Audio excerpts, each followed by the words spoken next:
വേൾഡിന്റെ മറ്റൊരു എപ്പിസോഡിലേക്ക് എല്ലാവർക്കും സ്വാഗതം. ഇന്ന് നമുക്ക് നല്ലൊരു ചിക്കൻ കറി ഉണ്ടാക്കാം. അതിനു വേണ്ടിയിട്ട് ഞാൻ എടുത്തിരിക്കുന്നത് 1 സ്പൂൺ മല്ലിപ്പൊടി, 1 സ്പൂൺ മുളക് പൊടി, 1/2 സ്പൂൺ മഞ്ഞൾപ്പൊടി, 1 spoon chicken masala, 1 spoon Kashmiri chilli, പിന്നെ 1 സ്പൂൺ കുരുമുളക് പൊടി, പിന്നെ മസാല. ഇവിടെ വീട്ടിൽ തന്നെ മസാലക്കൂട്ട് മേടിച്ച് അത് വറുത്ത് പൊടിച്ചേക്കുന്നതാണ്. അതൊരു 1/2 സ്പൂൺ എടുത്തിട്ടുണ്ട്. പിന്നെ നമുക്ക് ആവശ്യത്തിന് ഉപ്പ് കൂടി എടുത്തു വെച്ചിട്ടുണ്ട്. പിന്നെ ഒരു 6 വെളുത്തുള്ളി ചതച്ച് വെച്ചിട്ടുണ്ട്. പിന്നെ ഒരു മീഡിയം ഇഞ്ചി ചതച്ച് വെച്ചിട്ടുണ്ട്. പിന്നെ 2 പച്ചമുളക് നടുവ് കീറിയിട്ടുണ്ട്. പിന്നെ ആവശ്യത്തിന് കറിവേപ്പില. പിന്നെ ഒരു 2 വലിയ സവാള അരിഞ്ഞു വെച്ചിട്ടുണ്ട്. ഇനി നമുക്ക് തയ്യാറാക്കുന്നത് എങ്ങനെയാണെന്ന് നോക്കാം. ഏകദേശം 1 കിലോ ചിക്കനാണ് ഞാൻ എടുത്തിരിക്കുന്നത്. അതിലേക്ക് നമുക്ക് കാശ്മീരി ചില്ലി, ചിക്കൻ മസാല പൊടി, ആവശ്യത്തിന് ഉപ്പ്, കുരുമുളക് പൊടി,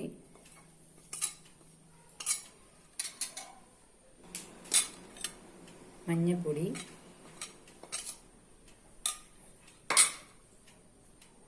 ചതച്ചു വെച്ചിരുന്ന ഇഞ്ചിയിൽ നിന്ന് ഒരു പകുതി എടുത്തിട്ടുണ്ട്. പിന്നെ ആ വെളുത്തുള്ളി ചതച്ചു വെച്ചിരിക്കുന്നതിൽ നിന്നും പകുതി എടുത്തിട്ടുണ്ട് ഇതിലേക്ക് ചേർക്കാൻ വേണ്ടിയിട്ട്. പിന്നെ കറിവേപ്പില കൂടി നമുക്ക് ചേർത്ത് കൊടുക്കാം.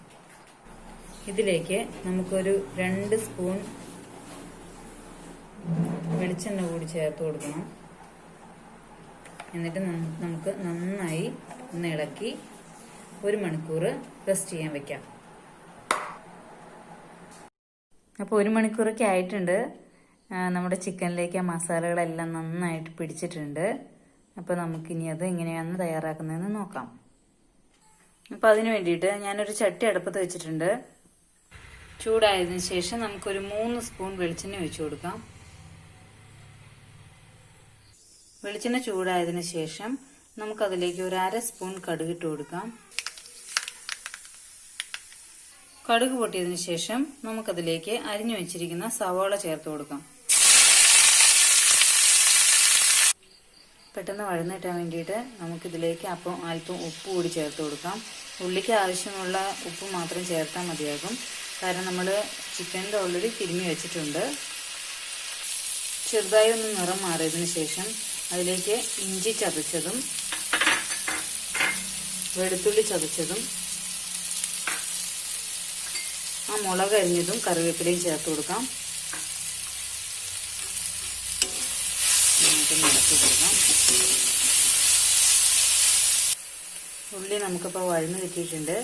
ഇതിലേക്ക് നമുക്ക് എടുത്തു വച്ചിരിക്കുന്ന മല്ലിപ്പൊടിയും മുളക് പൊടിയും ഗരം മസാലയും ചേർത്ത് കൊടുക്കാം. പൊടികളിട്ടൊന്ന് നന്നായി ചൂടായതിനു ശേഷം നമുക്ക് ആ ചിക്കൻ ഇതിലേക്ക് ചേർത്ത് കൊടുക്കാം. നന്നായി ഇളക്കി കൊടുത്തിട്ടുണ്ട്. അപ്പോൾ ഇനി ഇത് നമുക്ക് ഒരു 15 മിനിറ്റ് മൂടി വെച്ച് വേവിക്കാം. ലോ ഫ്ലെയിമിൽ ഇട്ടിട്ട് വേണം നമുക്ക് വേവിക്കാൻ. എന്നാലേ ചിക്കനിലെ വെള്ളമൊക്കെ ഇറങ്ങി നന്നായിട്ട് വെന്ത് കിട്ടത്തുള്ളൂ. അപ്പോൾ നമുക്ക് മൂടി വെച്ച് 15 മിനിറ്റ് വേവിക്കാം. അപ്പോൾ നമ്മുടെ ചിക്കൻ കറി റെഡി ആയിട്ടുണ്ട്. മസാലയൊക്കെ നന്നായിട്ട് ചിക്കനിലേക്ക് പിടിച്ചിട്ടുണ്ട്. ഇത് നമുക്ക് ഒരു പാത്രത്തിലേക്ക് മാറ്റാം. അപ്പോൾ നിങ്ങൾ എല്ലാവരും വീട്ടിലിത് ട്രൈ ചെയ്യണം. ഈ വീഡിയോ ഇഷ്ടമായെങ്കിൽ ലൈക്ക് ചെയ്യുക. സബ്സ്ക്രൈബ് ചെയ്യാത്തവർ സബ്സ്ക്രൈബ് ചെയ്യണം. പിന്നെ അഭിപ്രായങ്ങളും നിർദ്ദേശങ്ങളും എല്ലാം നിങ്ങൾക്ക് കമന്റ് ബോക്സിൽ രേഖപ്പെടുത്താവുന്നതാണ്. ഇനി അതിനനുസരിച്ച് ഞാൻ ഇംപ്രൂവ് ചെയ്യാൻ ശ്രമിക്കുന്നതാണ്. ആ ബെൽ ബട്ടൺ കൂടി ഒന്ന് പ്രസ് ചെയ്തേക്കണേ. Thank you so much for watching.